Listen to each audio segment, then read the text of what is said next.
ಮನಃ ಶೋಧನಂ. ಸಂಸ್ಕೃತದಲ್ಲಿ ಮನಃ ಎಂದರೆ ಮನಸ್ಸು ಎಂದರ್ಥ. ಶೋಧನ ಎಂದರೆ ಶುದ್ಧತೆ.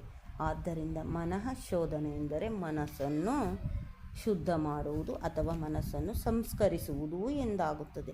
ಮನಃಶೋಧನ ಮಾಡಿದರೆ ಎಲ್ಲೇ ಇರಲಿ ಹೇಗೇ ಇರಲಿ ಜೀವನದಲ್ಲಿ ಆನಂದದಿಂದ ಬದುಕಲು ಸಹಾಯ ಮಾಡುತ್ತದೆ.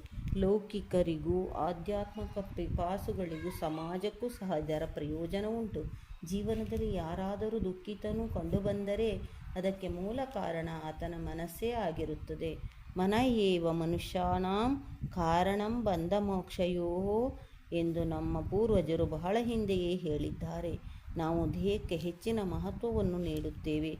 ಬುದ್ಧಿಯನ್ನು ಬೌದ್ಧಿಕ ಲೌಕಿಕ ಜ್ಞಾನದಲ್ಲಿ ಪರಿಣಿತಿ ಪಡೆಯುವಂತೆ ತಯಾರು ಮಾಡುತ್ತೇವೆ. ನಮ್ಮ ಕಣ್ಣಿನ ಮುಂದೆ ಈ ಎರಡು ರೀತಿಯ ಜನರೇ ಹೆಚ್ಚಾಗಿ ಕಾಣುತ್ತಾರೆ. ದೇಹ ಹಾಗೂ ಬುದ್ಧಿಯ ನಡುವೆ ಇರುವ ಮನಸ್ಸನ್ನು ಹೆಚ್ಚಾಗಿ ಗುರುತಿಸುವುದೇ ಇಲ್ಲ.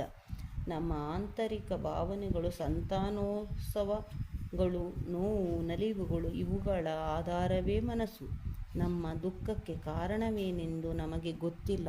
ಕಾರಣವನ್ನು ತಿಳಿಯದೆ ಸಮಸ್ಯೆಯನ್ನು ನಿವಾರಿಸಲು ಹೊರಟಾಗ ದುಃಖ ನಿಶ್ಚಿತ. ಪ್ರತಿಯೊಬ್ಬ ವ್ಯಕ್ತಿಗೂ ಇದು ತಿಳಿದಿರಬೇಕು. ನಮ್ಮ ಆಸೆ ಆಕಾಂಕ್ಷೆಗಳು, ಬೇಕು ಬೇಡಗಳೇ ನಮ್ಮ ದುಃಖಕ್ಕೆ ಮೂಲ ಕಾರಣ ಎಂದು ತಿಳಿಯಬೇಕು. ಎಷ್ಟು ವಿಚಿತ್ರವೆಂದರೆ ಇವುಗಳನ್ನು ನಿಗ್ರಹಿಸಬೇಕೆಂಬ ವಿಚಾರವೇ ನಮ್ಮ ಮನಸ್ಸಿಗೆ ಬರುವುದಿಲ್ಲ. ಸಾಮಾನ್ಯವಾಗಿ ನಾವು ಜಗತ್ತಿನಲ್ಲಿ ವ್ಯವಹರಿಸುವಾಗ ಎಲ್ಲವೂ ಸಹಜವಾಗಿದೆ ಎಂಬಂತೆ ಇರುತ್ತದೆ. ನಮಗರಿವಿಲ್ಲದೆಯೇ ನಮ್ಮ ಮನಸ್ಸು ನಮ್ಮನ್ನು ಆವರಿಸಿಬಿಡುತ್ತದೆ. ಈ ಆವರಣದಿಂದ ನಾವು ಸತ್ಯಾಸತ್ಯಗಳನ್ನು ಮರೆಯುತ್ತೇವೆ. ಮನಸ್ಸಿನ ಆಸೆ ಆಕಾಂಕ್ಷೆಗಳಿಗೆ ಬಲಿಯಾಗುತ್ತೇವೆ. ಊರಿಗೆ ಉಪಕಾರಿಯಾಗಿದ್ದು ಮನೆಗೆ ಮಾರಿಯಾಗುತ್ತೇವೆ.